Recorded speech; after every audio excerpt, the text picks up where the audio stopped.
So now we arrive at question 3C. On this question, it'll be looking at source B, C, and the two interpretations which you've looked at in the previous question. So in the last question, you were asked what the main difference between the interpretations was. Now in this question, you're being asked why the interpretations are different. So now what's to be very careful about here is you are being asked to suggest one reason why interpretations 1 and 2 give different views about whatever the question was in the previous question. It'd be the same thing, but you're being asked now not what is the difference, now you're being asked why are they different. One thing to be aware of is that you are being asked to answer this question also using sources B and C.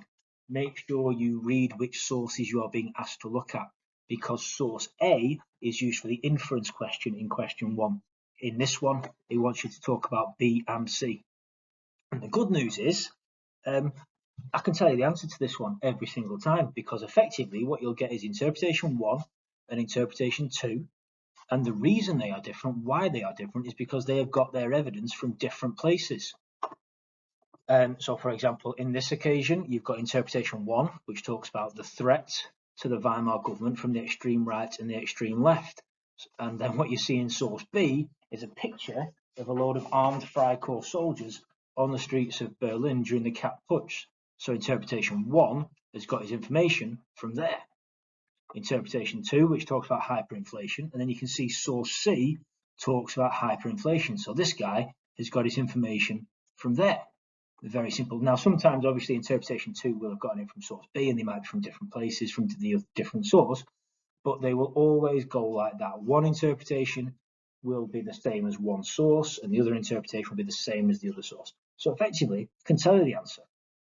The reason they are different is because the historian has given weight to different evidence, and that's all you're going to write. So your answer to this question is, explain how the historian gives weight or emphasis to different evidence, and make sure you use sources C and D to support. Now, here's the thing, just remembering as well, you don't need to quote the source, you're just going to paraphrase or summarize the sources. So let's have a look at this example and it'll help you. You're going to say this: the interpretations differ because historians have given weight to evidence from different sources. That's it. That's your first sentence. And that's your answer, really. And then you're just going to say, for example, source whatever describes or shows, and you're going to briefly summarize or paraphrase the source. You don't need to quote from the source, you're just going to paraphrase it, which supports interpretation 1 because, and you're going to say, or interpretation 2, whichever way around it is, because, and then you're going to say what that shows as well and how they are the same. Oh, so that guy's got his information from there, or that woman has got her information from there. That's why they're the same. Then you're going to do the same for the other side of the argument. So, however, source, whichever way around it is, source B, which suggests, and again, you're going to paraphrase the source. You're going to summarize the source. Don't quote from it this time. You're just going to summarize what the source says. Give support to the emphasis placed upon whatever it says in interpretation 2. Okay, so obviously we've looked at these interpretations already because I used the same ones for the previous question. What you'll see in the Nazi Germany paper is you build up on these sources and interpretations because it's building up to the 16-mark question. So by the time you get to the 16-mark question, you should be fully comfortable with these sources. So let's have a look at them then. Why are they different? Well, we're being asked to suggest one reason why interpretations 1 and 2 give different views about the challenges facing the Weimar Republic in the years 1919 to 1923. You may use sources B and C to help explain your answer. It's telling you to use them, not forget may use them, use them. So you're going to start by saying exactly that. The interpretations differ because the historians have given weight to evidence from different sources. That's it. Done. You've answered the question. Now let's build on it.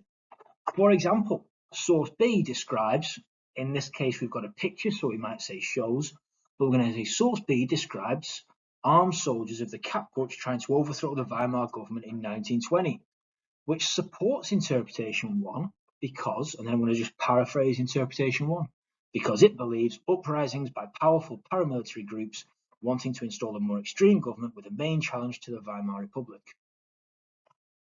And my question is about what were the challenges facing the Weimar Republic? So I say there, well, source B shows this, and that's why interpretation 1 thinks this. And then I'm going to say, why is interpretation 2 different then?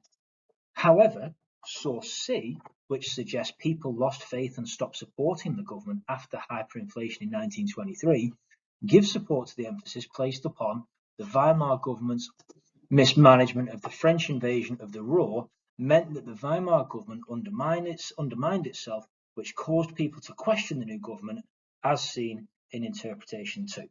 So effectively what I've said there is source C suggests people only stopped supporting the Weimar government after hyperinflation, which is where interpretation 2 has got their evidence from.